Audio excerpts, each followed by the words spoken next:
بسم الله الرحمن الرحیم د یو نوي پروګرام سره زه یم سید کبیر شاه ګرانو کتونکو خبر به کوو افغانستان او پاکستان بالخصوص د افغانستان چې کوم غیر قانوني خلک په پاکستان کې ژوند کولو د 50 شپېته کالو راس نه په هغې باندې به هم خبرې کوو. ویل کېږي دا چې 10 جولای چې کوم دی اخرنی ډیډلاین دی. داسې نور تاریخونه هم ورکړي دي، په هغې باندې به هم خبرې کوو. بیا په خیبر پښتونخوا کې کم کیمپونه چې وو په هغې کې کم کیمپونه چې کوم دی نو سلامت پاتې دي او کم یې ول وران کړي. په دې ټول هر څه خبرو کولو لپاره موږ سره صحافي کاشف عزیز صاحب موجود دی. کاشف صاحب ننني پروګرام کې تاسو ته هرکلی وایو. یو جهان مننه. کاشف صاحب راځو به په دې باندې به هم خبرې کوو چې 10 جولای اخرنی ډیډلاین یې ورکړی دی. داسې مخکې نور تاریخونه هم ورکړي دي، بیا ولې تاریخ ورکړلی شو؟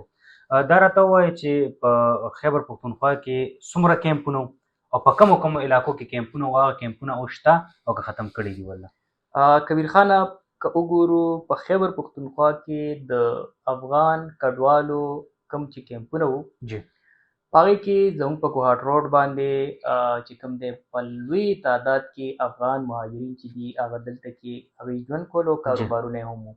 صحیح. د هغې نه علاوه د پېښور په حیات آباد کې کم ایلیټ کلاس چې د افغان مهاجرینو وو هغوی به هلته ژوند هم کولو او هغوی په دې ښار کې ډېر لوی کاروبارونه هم وو. صحیح. بیا که لږ د میډل کلاس او لوور میډل کلاس افغانیانو خبرو وکړو نو د هغوی تاج آباد او د دې سره په بوډ بازار کې زیاتره کاروبارونه بالکل. او دلته کې په خوش علاقو کې چې کوم دی د هغوی ځایونه هم وو. جی پندو خوشا که وګورو هلته کې هم د افغان مهاجرین کیمپ چې وو هغه ډېر لوی تعداد کې وو. بالکل. ملاګورو د ورسک روډ نه که مخکې لاړ شو په هلته کې هم د افغان مهاجرینو کیمپونه وو. په نوښار کې هم د افغان مهاجرینو کیمپونه په لوی شمېر کې موجود وو، چېرته چې نه صرف دوی ژوند کولو بلکې خپل کلچر یې هم ځان سره راوړی وو. او دلته په کاروبار کې په لو لیول باندې که وګورو ډېر لوی تعداد د افغانانو چې کوم دی هغه په کاروبار کې وو. همدغه رنګې که زموږ په لوی کچ باندې کاروبار وګورو انډسټریانې هم لکه د اسمال انډسټري چې دي دا د افغانانو زموږ په دې صوبه کې خصوصا په پېښور کې بلا زیاتې وې. جی د دې شمېره چې دا په 2021 کې نور هم سما شوه. په 2021 کې چې کله په افغانستان کې د طالبانو حکومت راغو نو تقریبا 6 لکه افغان مهاجرین په هغه وخت هم د افغانستان نه پاکستان ته راغلل. په دې کې که وګورو زیاتره آرټسټان فنکاران او د فن سره تړلي خلک ولې چې هلته کې هغه ګورنمنټ چې کوم هغه اسلامک راغلو، طالبانایزیشن چې کوم یا د طالبانو حکومت چې کوم هغه راغلو نو هغه دلته کې راغلل. همدغه رنګې که وګورو د پاکستان سره په ایران کې هم په ډېر لوی تعداد کې افغان مهاجرینو ژوند کولو، ولې چې په افغانستان کې حالات چې کوم هغه د ژوند سازګار وو. په مکمله توګه که وګورو د یو ان ایچ سی آر د ترجمان د وینا تر مخه د پاکستان او افغانستان چې کوم د افغان کډوالو شمېره ده هغه په مجموعي توګه باندې 450 لکه وه، کوم چې واپس افغانستان ته تللي وو په 2023 کې او د دې نه بعد چې کوم دی نورو کلونو کې.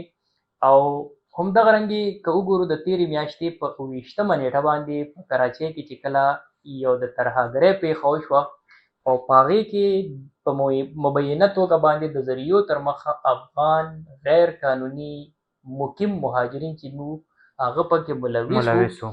نو په 28 تاریخ باندې بیا زموږ د ملک چارواکو دغه اعلان وکړو چې په ملک کې به څومره هم غیر قانوني افغان مهاجرین دي د هغوی خلاف به قانوني کارواهي کېږي او قانون نافذ کوونکي ادارې او د پولیس سره چې نور کوم زموږ سیکیورټي فورسز ادارې دي هغوی به د 10 نیټې نه بعد د 10 تاریخ نه بعد د دې خلاف قانوني کارواهي کوي او د دې خلاف به سخت اکشن اخیستل کېږي او اپریشنونه به کېږي ځای په ځای باندې.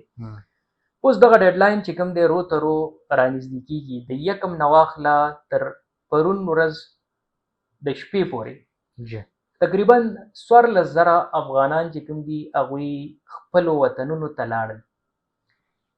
اوس د شمار څو ورځې پاتې شوې او اوس هم که وګورو په پېښور په شمول په صوبه کې په مختلفو ځایونو کې د افغان کډوالو شمېره اوس هم بلا ډېره ده. بالکل.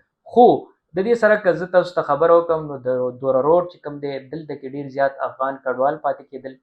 د هلته نه د خلکو د تګ شمېره چې دا ورځ په ورځ باندې سوا کېږي.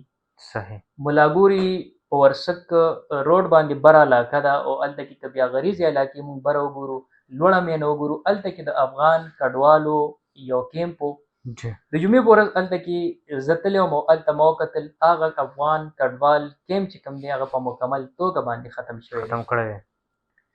په ګوهر روډ باندې چې کوم کیمپونه وو ځنګلي کیمپ هغه هم مکمل توګه باندې ختم کړلی شوی دی. ځینې خلک د ذریعو نه دا ترلاسه کېږي معلومات چې هغوی دا وایي چې د کیمپ سره خوشا په علاقو کې هغوی اوس میشته دي خو هغه کیمپونه چې دي هغه خالي کړلی شوي دي. کاشف صاحب تاسو خبر وکړه چې کیمپونه هم ختم کړي دي کډوال هم ښه ټیک ټاک په زرګونو خلک روان دي. د خلکو یو سوال دی د پاکستانیانو چې زموږ سیکیورټي فورسز چاپې هم لګوي کیمپونه هم ختموي خو چې کم بازارونه دي پای کې نوتیه بازار واخلئ بوډ بازار واخلئ دا د غیر قانوني افغان نه ډک دي کم چې دلته کې کاروبار هم کوي او بیا ورسره چې کم دی دلته اوسیږي هم نو په دې باندې ولې چاپه نه وهي؟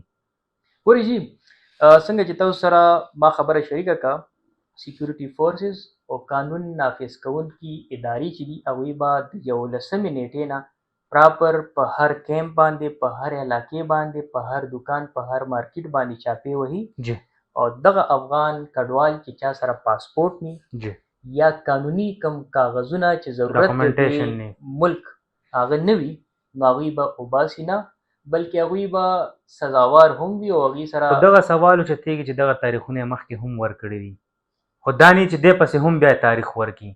بالکل دا خبره ستاسو صحیح ده. د دې نه وړاندې هم مختلف قسمه اپریشنونه شروع شوي په مختلفو نامو باندې. روژه کې تاریخ ورکړی و بیا اختر نه بعد تاریخ ورکړو بیا پکې غټ اختر رالو اوس بیا تاریخ نو دغه د فلم کیسه خو نه چې تاریخ په تاریخ بالکل هماغه کیسه ده خو دغه زه هم وایم چې پکار ده چې اپریشن کېږي نو په صحیح معنو سره اپریشن وشي. بالکل ولې چې که وګورو زه که یو ملک ته ځمه نو هلته کې د هغه ملک ډاکومنټیشن یا کاغذات که ما سره پوره ني نو زه هلته کې 3 ورځې ژوند نشم کولی. دلته کې د تیرو 16 لسیزو راسې که مونږ ګورو دي دلته کې ژوند هم کوي بالکل کاروبار هم کوي په لوی پیمانې باندې هم کوي او بل زمونږ د ملک که اکانومي یا معیشت دی هغې ته څه فایده هم نشته ولې چې ټیکسز پې نشته ولې چې ډاکومنټیشن یې نشته.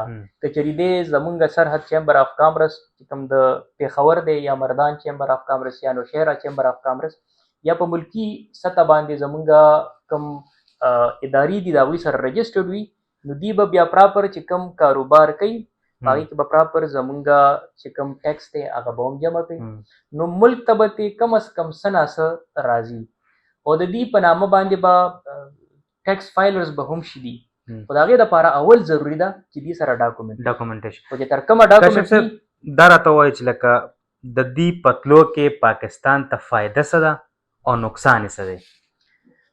ډېره خوږه خبره دې وکړه او درنه خبره دې وکړه.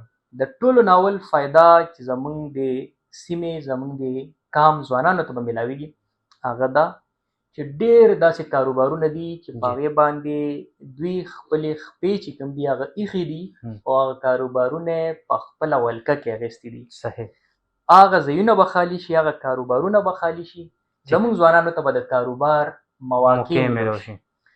دویم نمبر سیز تاسو که خبر وکړه نو تاسو ویل چې کوم نقصانات دي نقصانات هم شته. نقصانات دا که زمونږ وګورو نمک منډی د میډیسن د ټولو نه لوی مارکیټ دی او د دې د نیم نه زیات چې کوم انحصار دی هغه په افغانستان دی.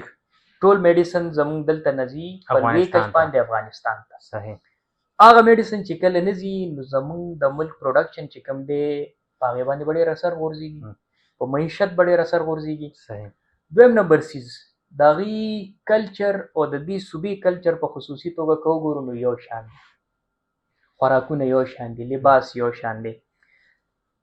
ډېر څیزونه داسې دي چې د افغانستان نه به راتلل بالکل د افغانستان خلکو سره تړلي وو بالکل یا افغانیانو به دلته د هغې بزنس کولو هغه بزنس د پاکستانیانو وو نو هغه څیزونه چې کوم دی هغه متاثره کېږي به په میوو کې که خبره وکړو نو انار به موږ اوس ګران اخلو بالکل انګور به موږ ګران اخلو بالکل او هغوی به څه ګران اخلي. ډېر شیزونه داسې دي چې اوس دلته نه دوی که مطلال ته کې هغه به نه ځي، اوس هغه دوی به هغې هلته ګران اخلي. بالکل همدغه رنګې دلته لوی څاروي چې کوم دي هغه ډېر لوی زموږ په پنجاب او په سودرن پنجاب او په سند کې چې کوم دی د هغې پیداوار زیات دی او په افغانستان کې هغه نشته دی. بالکل هغې قیمتونه افغانستان کې زموږ نه هم سوا دي. نو اثر د افغانستان په کاروبار هم پروزي او د پاکستان په کاروبار هم پروزي. تېره ورځ زه تللی وم د پېښور تاریخي کیسهخانې بازار ته. هلته کې د یو کریانې سټور سره چې کوم مالک دی هغه سره هم ملو شوم او بل چې کومه د دې نه علاوه د سینیټري ده د دې دکاندار سره هم ملو شوم او همدغه رنګې نور زموږ د لوښي موښي چې کوم خرڅي دي سره هم ملو شوم. زیاتره خلک دا وایي چې دلته کې زیات څیزونه چې اخیستل به چا هغه افغانانو، نو هغه افغانانو تک سره په دغه کاروبارونو باندې هم اثر پرېوتی دی. کوټ که وګورو په یخنۍ موسم کې د ایران کوټ یا ایراني کوټ چې کوم دی هغه ډېر زیات مشهور دی او ثابت پاکستان کې خلک اخلي. دا ایراني کوټ چې کوم دا اول ایران والا راغلی و په افغانستان کې خپل صنعتونه لګولي او افغانستان کې به دغه کوټ جوړېدو، خو دغه برانډ چې کوم دا د ایران په نامه مشهور و. هغه برانډ به دلته راتلو نو په اسانه به ترې راتلو. افغان بارډر زموږ سره چې کوم واکلو و نو هغې قیمتونه دلته ارزان. بیا افغانان په کاروبار کې او په زده کړه کې ډېر تکړه دي. شرم هم نه کوي. شرم هم نه کوي. افغانانو چې کله د هغوی په کارخانو کې د ایرانیانو سره کار وکړو نو د ایرانیانو نه په مکمل توګه باندې هغه چل زده کړو. اوس یې ایرانیان چې کوم دي هغه د افغانستان نه هغه کاروبار نه بهر کړي دي. هغه کاروبارونه هغوی په خپله چلي. نو هغه دلته به راتلل، هغه څیزونه اوس په موږ باندې به بند شي. دلته به لږ ارزان وو، اوس به ګران شي. څه څیزونه په هغې باندې هلته کې ګران شو. نو په صنعت باندې اثر پروزي. خو دا دی چې د ملک معیشت به په مکمله توګه باندې سټیبل شي. ټیکسیشن چې کوم دی هغه که دی نه کولو نو کاروبار خو دلته کېدو. اوس چې یو پاکستانی دغه صنعت ته یا دغه کاروبار ته راځي نو د ټیکسیشن به کېږي، د ډاکومنټیشن د سره شته. نو دغه چې کوم زموږ ملک ته نقصان و هغه نقصان به چې کوم دی اوس نه کېږي. بل د افغان خوراک ته اوس ما خبره وکړه، منتو زموږ دلته افغانستان راوړی. بالکل افغان جلیبي په ګانو کې هم ستایل شوې ده. افغانستان یو خاص قسمه ځلوبۍ وه، دلته افغانیانو راوړې وه. کرسپي ځلوبۍ، کرسپي ځلوبۍ و. زه پندو علاقې ته تللی وم، هلته کې په دغه چوک باندې به یو کس و د افغانستان و، نو هغه نه به سپیشل مونږ دغه ځلوبۍ اخیستې چې کله به همدلته تلو. څه وخت وړاندې زه تلمه هغه ځلوبو پسې ډېر وګرځېدم، خو هغه ځلوبۍ نه وې. جواد ټاور سره دلته کې هم یو ځلوبو والا و، افغاني و. نو څه څیزونه د هغې کلچر دلته راغلی و، الله دې نه کړي چې هغه ختم شي. زموږ خلکو له پکار ده چې هغه زده کړي څنګه چې ایرانیانو په افغانستان کې صنعت شروع کړی و، د ایرانیانو نه هغه افغانیانو یې زده کړو. نو موږ له هم پکار دي چې هغه څیزونه کم از کم یې زده کړو چې سبا دې روان دي چې بیا موږ هغې پسې ارمان نه کوو. بالکل. کاشف صاحب اوس به راشو اخرنی سوال درنه کوم چونکې پروګرام ټایم هم ختمیږي. په ټول هر څه باندې موږ خبره وکړه، خو یو خبره دا ده چې افغانستان خلک خپل ملک ته غاړه ولې نږدي؟ وجوهات څه دي؟ ګورې جي زمونږ که دلته وګورو سهولیات هم هغې ته شته، کاروبار هم شته. بل هغوی دلته کې شرم نه کوي په کاروبار کې. لکه ځکه یا زما یو ورور یا زما یو د دې وطن اوسېدونکی دوبۍ ته لاړ شي نو په یو کار کې هلته شرم نه کوي، او په خپل ملک کې نه کوي. همدغه رنګې افغانستان که وګورو هغه د ترهګرۍ متاثره یوه ځمکه هم ده. هلته کې د زموږ پیدایش نه وړاندې دغه حالات چې موږ ګورو نو خراب دي، او اوس هم هلته حالات دومره سټیبل نه دي. په هر یو شیز باندې بندیز هم دی، د حکومت له اړخه هم بندیز دی، سکولونه هلته نشته، د هسپتالونو نظام هلته ټیک نه دی. موږ یو خبره هیره کړه، افغانستان ته د صحت ډېرې مسلې دي، هلته کې نه صرف دوایانې بلکې ډاکټران هم قابل هلته نشته کوم چې په پاکستان کې دي. نو دلته به هسپتالونو ته او ډاکټرانو ته هغوی راتلل. تاسو که نن پی آی سي ته لاړ شئ، په دې کې د افغانانو شمېره تر روزانه په حساب سره وګوره ډېره لویه ده. پی آی سي ته لاړ شئ، ار ایم آی ته، نارت ویسټ ته، دغه خلک هلته به څه کوي؟ هلته کې سهولیات نشته نو دا نقصانات به هغوی ته هلته کې هغوی ځکه نه غواړي چې هلته لاړ شي او دلته کې هغوی ته کاروبارونه هم ډېر دي یعنې داسې به څوک چې خپل وطن ته په غاړه نیږدي.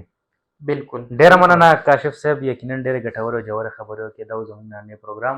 در بل پروګرام پورې مال او زما ټیم له راکړي اجازت. د لوی الله په امان.